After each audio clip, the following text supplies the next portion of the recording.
What is going on, guys? Welcome back to another video.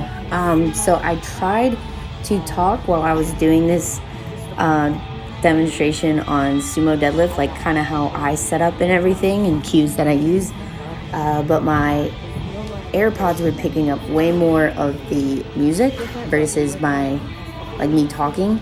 So I'll just do a voiceover of basically what I was saying. So I set up pretty narrow for a sumo deadlift because my hips are not there yet where I can spread them out wider. Flexibility is not there, and just confidence in the lift is not there yet. We just started incorporating this into my lifts, so, and in my program, and still working on it, working on the kinks and everything. It is a very technical movement, so what I like to do is set up my feet a little wider than shoulder width, my knees and my toes in line. And sometimes you can point your toes a little wider. And what I do is just kind of reach down and point my hips back so I'm not sitting too low.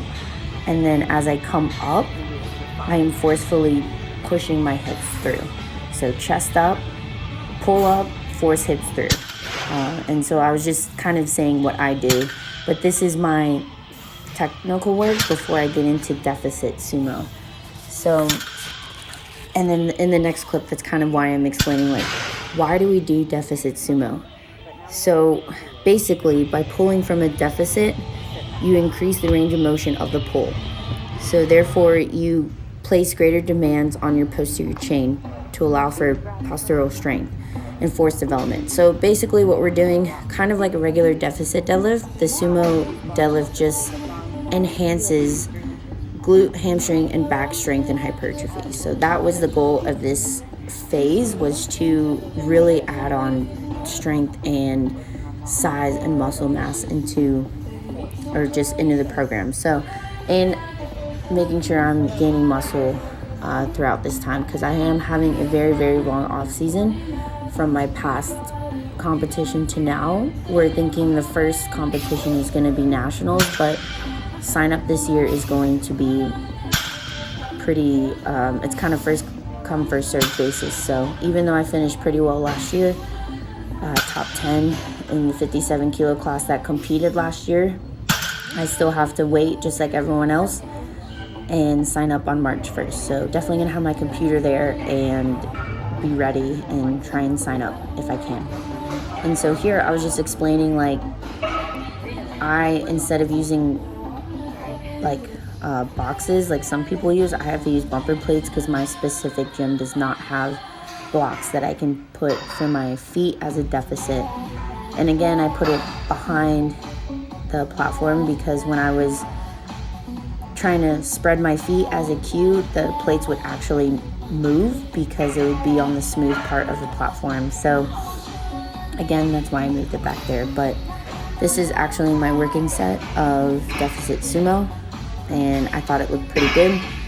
So we're still working on it, but I think my performance on these has increased so much. I'm really happy with how it's going, and I think we're gonna do, after this deload, kind of a strength phase of sumo. So we'll see how I can enhance my performance in there and see how much I can lift with it, because potentially we might switch over to sumo. It just depends on how it feels, if I'm comfortable enough, but I love my conventional lifts, so we'll see. We'll keep playing with it, but that's going to be it. Include this commentary. There's still a lot of accessories going on with this, so everything is still 4x12. This is the last couple days of heavy lifting, so definitely a little bit more clips coming up. If you have enjoyed this video and this talk that I've had, please hit that like button, and I will see you guys in a couple minutes for another commentary.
What's going on, guys?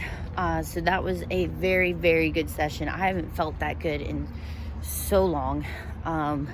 Everything was just clicking, and I felt like I had great pump. Everything felt strong. Nothing was hurting. So foam rolling and stretching have been working. Just, it goes to show you, just being consistent with it does really help, at least for me. Not saying everyone needs to do it, but the amount of activity I'm doing between getting ready for that Muay Thai fight and powerlifting, it's a lot on my body. So but today was a really, really good session. I'm so happy with it. That was like literally the first one in a couple weeks that I felt about 100%. So happy with that. Tomorrow's an off day.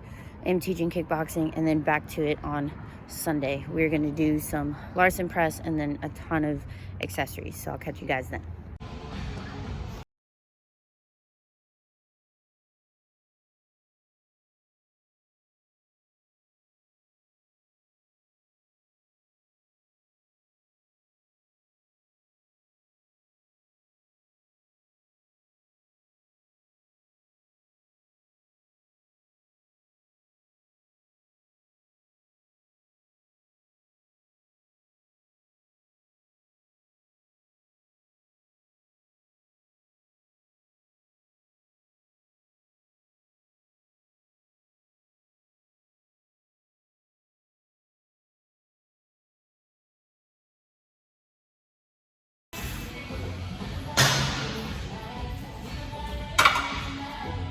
Oh, that was the best one. Oh my God, thank God.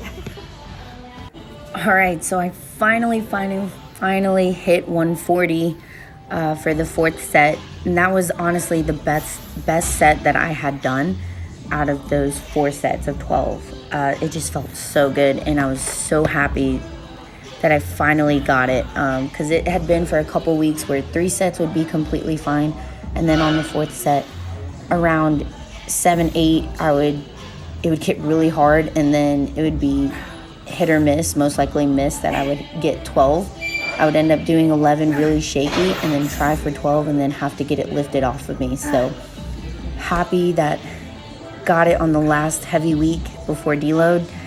So next week is going to be my deload, so I'm just so happy with that result, and this training block has gone really well. I am looking forward to a deload week, which I never say, but my body has definitely needed it. So just going to take some time off, not completely. Everything will be RPE 5, probably 3x5. That's usually how we do it. So just guessing that's what we'll be doing.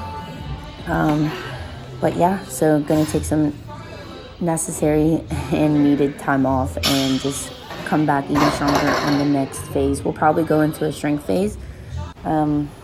And again, I'll just have to talk with Justin and see what we're doing, but happy with the result. And there's plenty of more clips of my training from the rest of that day, but what a way to end it with this block by hitting 140. So that's going to conclude this commentary, and I will catch you guys in the next one.